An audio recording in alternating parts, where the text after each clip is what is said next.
అధినేత సీఎం చంద్రబాబు కొన్నాళ్ల కిందట కేంద్ర హోంశాఖ మంత్రి అమిత్ షాతో భేటీ అయ్యారు. ఏపీ నుండి ఢిల్లీ వెళ్లిన ఆయన నేరుగా హోంశాఖ మంత్రిని కలుసుకున్నారు. ఈ సందర్భంగా షాతో చంద్రబాబు చర్చలు జరిపారు. ప్రధానంగా తెలంగాణ, ఏపీ విభజన హామీలు, కేంద్రం నుంచి రావాల్సిన సాయంపై చర్చించారని అప్పట్లో ప్రచారం జరిగింది. సుదీర్ఘంగా పెండింగ్ లో ఉన్న పలు అంశాలపైన ఆయనతో చర్చించినట్లు చెప్పుకొచ్చారు.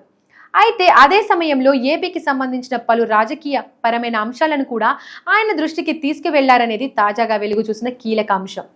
అదే ఇప్పుడు ఏపీ రాజకీయాల్లో కాకరేపుతోంది. ఇటీవల అసెంబ్లీలో సీఎం చంద్రబాబు వెలువరించిన శ్వేతపత్రాల వ్యవహారం రాజకీయ దుమారం రేపిన విషయం తెలిసిందే.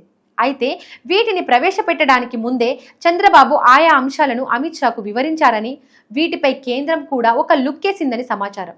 ఆయా పత్రాల్లో వైసీపీ హయాంలో జరిగిన అక్రమాలు, అన్యాయాలు, దోపిడీ వంటి వాటిని వివరించారని, ముఖ్యంగా సహజ వనరులకు సంబంధించి చేసిన దోపిడీని సమగ్రంగా వివరించారని జాతీయ స్థాయిలో చర్చ సాగుతోంది. నిజానికి మోడీ హయాంలో సహజ వనరులు దోపిడీని తీవ్రంగా భావిస్తున్నారు. దీంతో జగన్ చేసిన ఆయా అంశాలపై కూడా కేంద్రం ఓ లుక్కేసిందని సమాచారం. అదేవిధంగా రాష్ట్రంలో జగన్ హయాంలో జరిగిన అరాచకాలపైన హోంమంత్రి తాజాగా నివేదిక కోరినట్టు ఢిల్లీ వర్గాలు చెబుతున్నాయి. ఈ విషయాలను ధృవీకరిస్తూ జాతీయ స్థాయిలో కొన్ని ఛానళ్లు ప్రసారం చేయడం గత 2 రోజులుగా రాజకీయాల్లో చర్చకు దారితీసింది. హోంమంత్రికి వైసీపీ హయాంలో జరిగిన అక్రమాలను వివరించడం వల్లే ఇవన్నీ జరుగుతున్నాయనేది విశ్లేషకులు చెబుతున్న మాట. శ్వేతపత్రాలకు సంబంధించిన సారాంశంతో కూడిన నివేదికను కూడా అందించారని అంటున్నారు.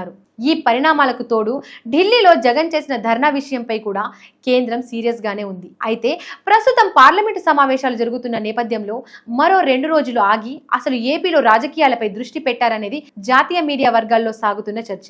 మరోవైపు చంద్రబాబుకు కూడా పిలుపు రానుందని, ఆయన కూడా ఏపీపై ప్రత్యేకంగా కేంద్రం దృష్టి పెట్టేలా వ్యవహరిస్తారని, ఢిల్లీ వెళ్లి ఏదో ఒకటి తేల్చుకునే పనిలో ఉన్నారని అంటున్నారు. ప్రస్తుతం జగన్ మౌనంగా ఉండడానికి కేంద్రం సీరియస్ గా ఉండడమే కారణమనేది కూడా జాతీయ వర్గాలు చెబుతున్నమాట.